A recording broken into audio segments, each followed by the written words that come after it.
We are going to start today's session with a conversation with Francisco Jardim, founding partner at SP Ventures. Francisco, welcome to the show. Hello, Surama. It's an honor to be here. Thank you very much for the invitation. And I'm glad to say that our firm's vintage is very quite similar to yours. We founded the company back in 2007, so almost when you were getting started over here. Right. Fantastic. So tell us a bit about SP Ventures, and let's get our audience introduced to you. Great. So, first, the SP comes from São Paulo, the financial services, industrial, and technology capital of Latin America. We founded a company here originally with a intent of building out the venture capital industry and replicating the Silicon Valley venture capital playbook. So we were agnostic, early stage focused, and very focused on working the ecosystem. Now, we raised approximately a $10 million fund back in 2007, which we deployed in 8 companies. And much to our surprise, of these 8 companies, 4 were in the agricultural sector, the AgTech. And cool. none of us expected that. Okay, we expected to have a very Silicon Valley oriented portfolio in software, e-commerce, IT, AI, etc. And much to our surprise, the ag just stood out, following best entrepreneurs, biggest market opportunities, And we really started to do a lot of soul searching during those years to try to understand why, we were having so much deal flow and so much investment track record in ag back in the early days. And a few things that have become quite mainstream in the global VC and specifically in the global ag tech investing scenario over the past 3 or 4 years leapt out in us, and perhaps doing a parallel with what Peter Thiel in his book 0 to 1 describes as your contrarian truth. We kept seeing these fundamentals in ag tech investing back then, and the rest of the venture ecosystem pretty much shying away and not really believing in the ag tech opportunity. So, what were these fundamental things that really showed us that ag tech investing was the greatest or one of the greatest investment opportunities in our generation, and that led the firm to, in our next fund, become an ag tech exclusive fund, or firm. First of all, whether we were reading a research report from McKinsey or from the Food and Agriculture Organization in the UN, the FAO, the numbers were pretty much uniform.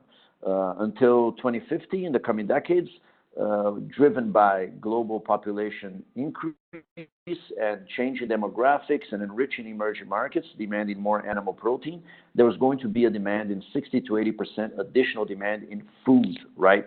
So the planet was going to have to produce 60 to 80% more food in order to feed this driven demand.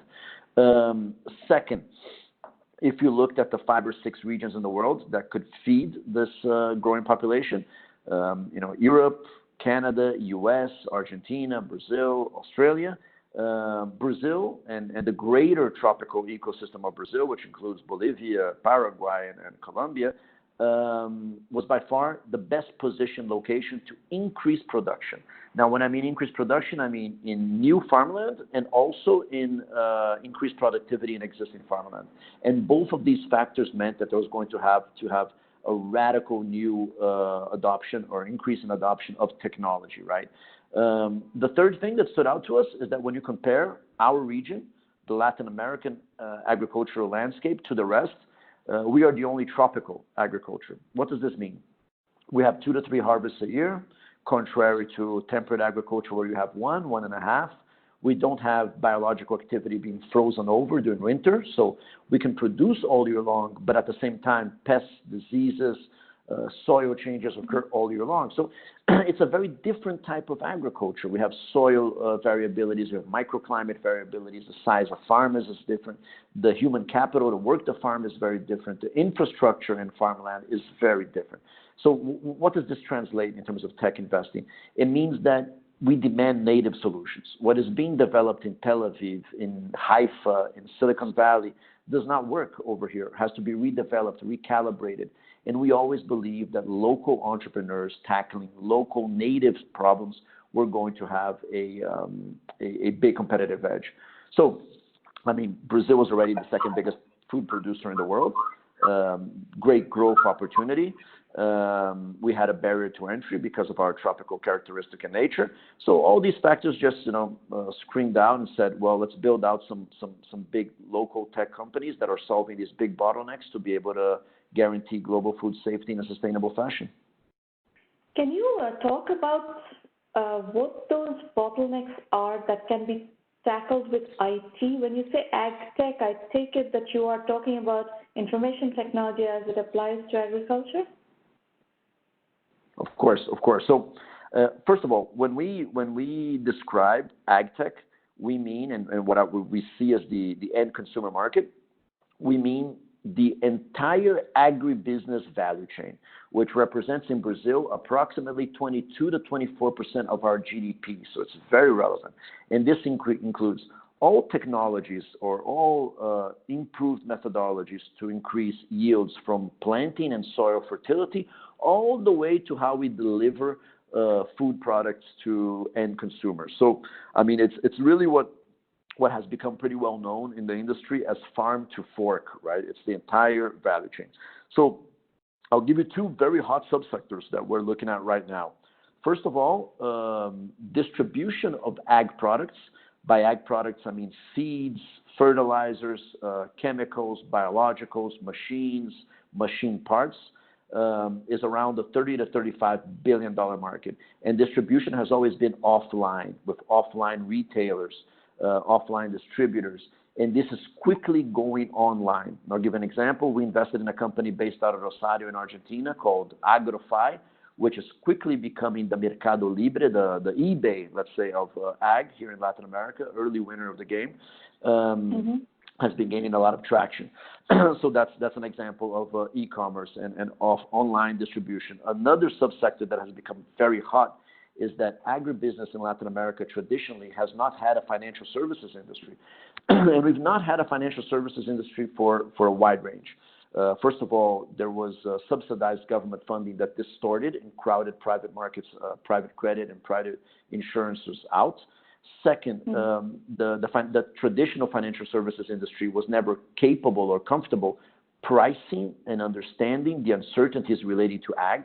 And just remembering, agriculture is a manufacturing operation with a 9 to 12 month working capital necessity and involving biological activities completely exposed to climate. So it's a very risky, difficult to understand and difficult to finance and manage risk. So I think these are two reasons that it didn't take long to develop.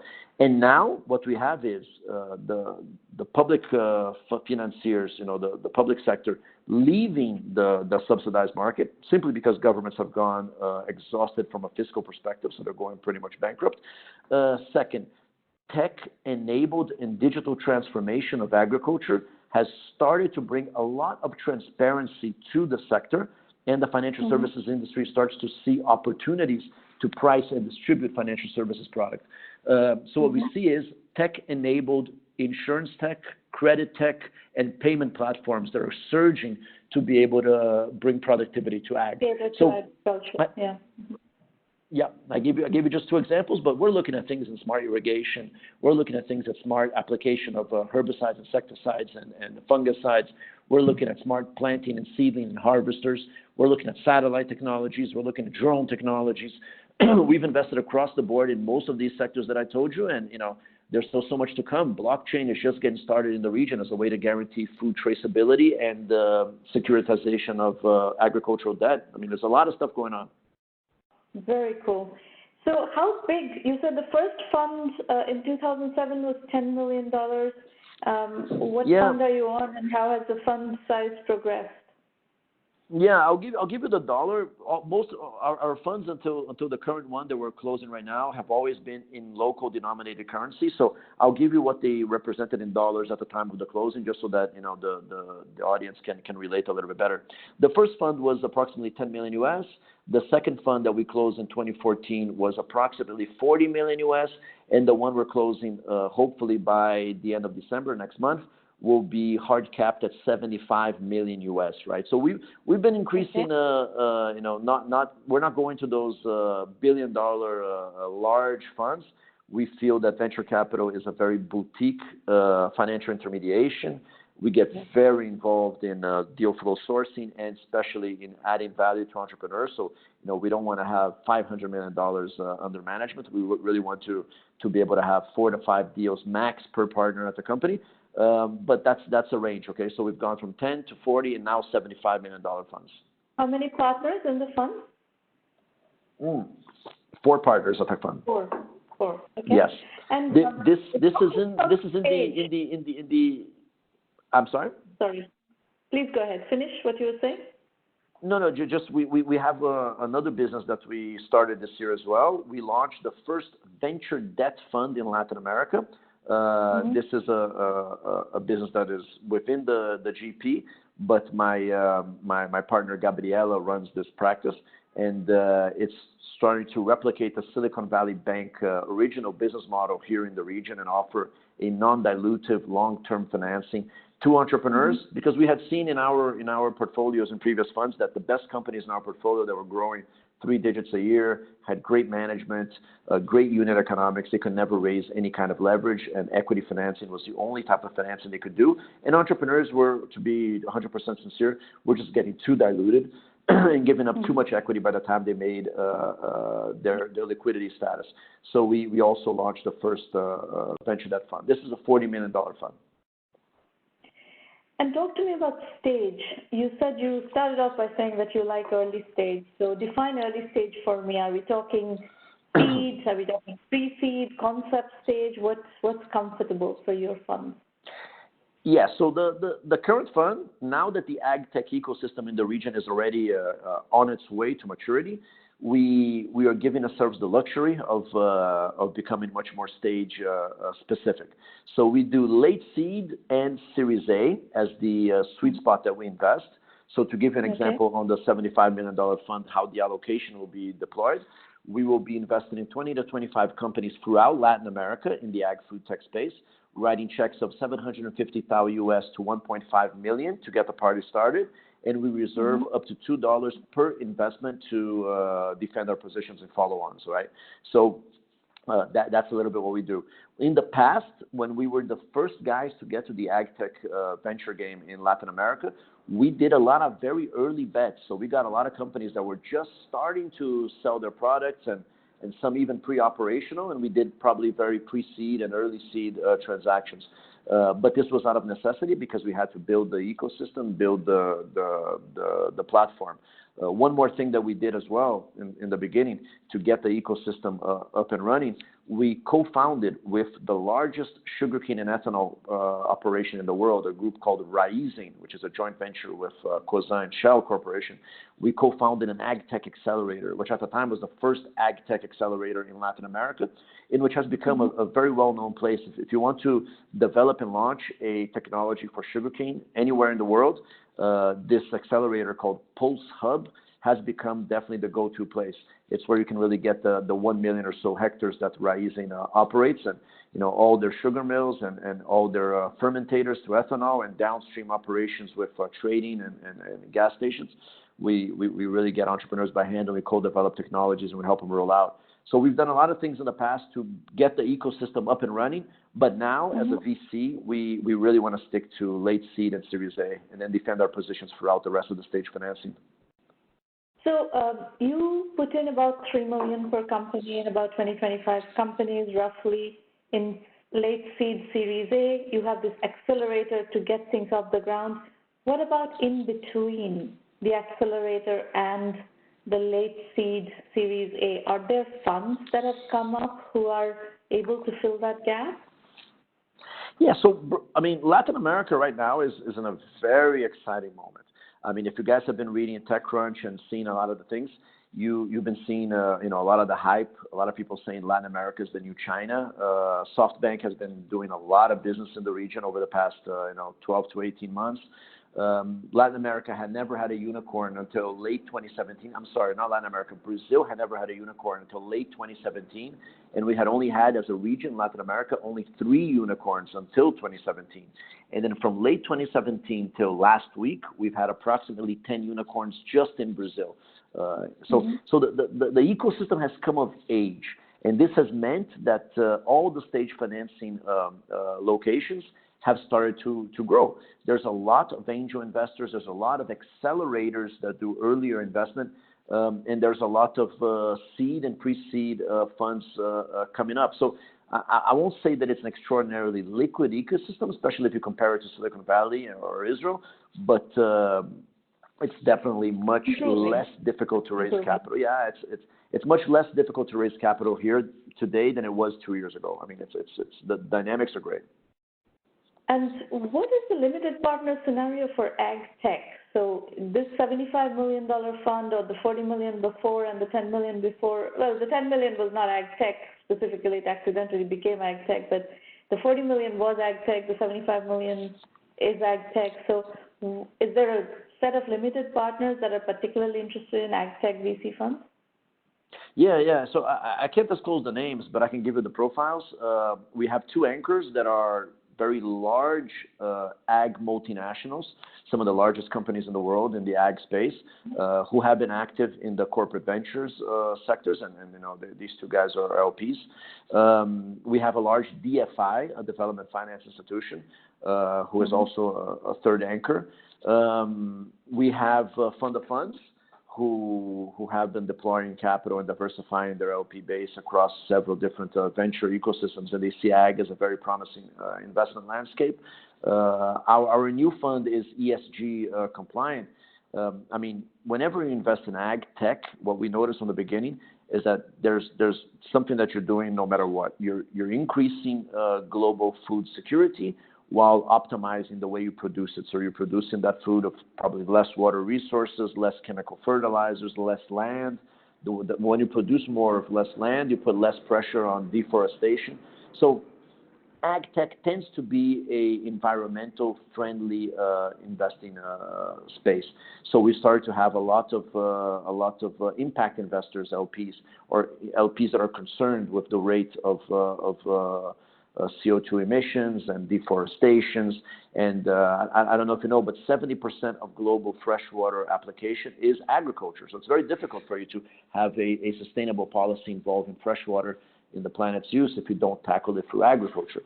So, I mean, I think that's DFIs, corporates, impact investors, and more family offices, high net worths that have exposure to ag or see ag as not only a transformational sector from a technology perspective, but also as a very defensive sector, because demand for food is always going to be very inelastic, and it's always hard currency denominated, right? I mean, the underlying assets in soybean and sugar and cotton, they are denominated in hard currencies and negotiated in global exchanges like Chicago.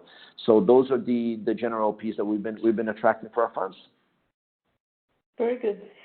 Let's talk about a few of your companies, and you can pick which case studies you want to discuss in a bit more depth. So take maybe 1, 2, or 3 companies that you've invested in that are moving well and so forth, and talk about what kinds of problems they're solving. Sure. So I'll start out with... 1 second. Before you go, what kind of problems they're solving? What states did they come to you? How did you find them, or they find you? And what is it about them that caught your attention enough to want to invest in them? Gotcha. So let me start off with a company called AEGRO, AEGRO, AEGRO. It's the leading FMS, farm management system. So it sells enterprise software for small and medium farmers. We got this company at a very early stage. It was founded by 4 brilliant computer science majors from a university in the south of Brazil.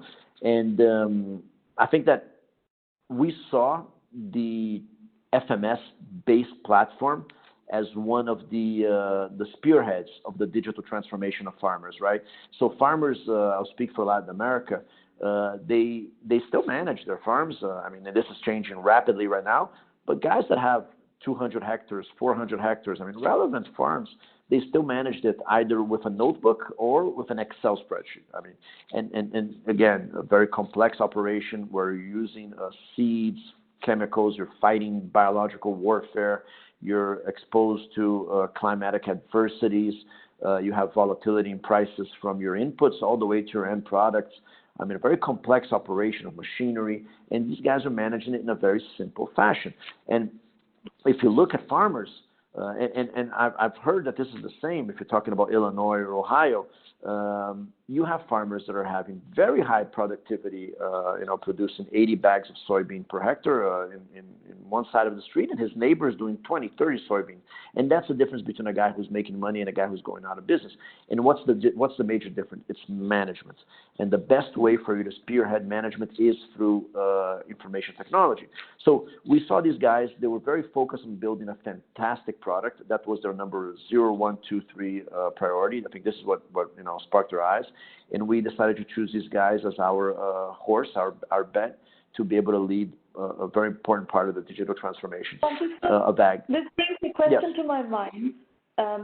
You said these are 3 brilliant computer scientists who founded this company. Where did the domain knowledge about farms come from? Mm-hmm. Yeah, so and why did they choose to work on that problem?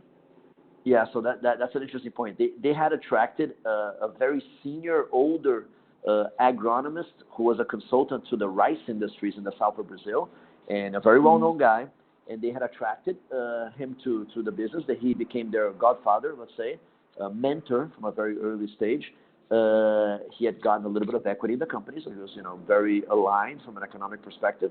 And he was helping the boys exactly with what you said, to make the leap from computer science to understanding the pain points and the agronomy challenges of the farmer. Now, that said, and why did they choose to go in that direction? What was the draw for them in farms? I believe it's the same thing that drew us. I mean, first of all, it's a major purpose driven. We see that it's such a representative part of our economy, and at the same time, it's a sector that is so exposed and volatile to all these external issues. There was nothing like the computer science students came from farming families or anything, so they didn't really have any roots at all in farming. They just randomly picked up farming as a domain that they want to work on and apply their computer science knowledge to it. Interesting. Exactly. I mean, they saw that it was one of the big challenges of mankind. I mean, it's a Malthusian dilemma.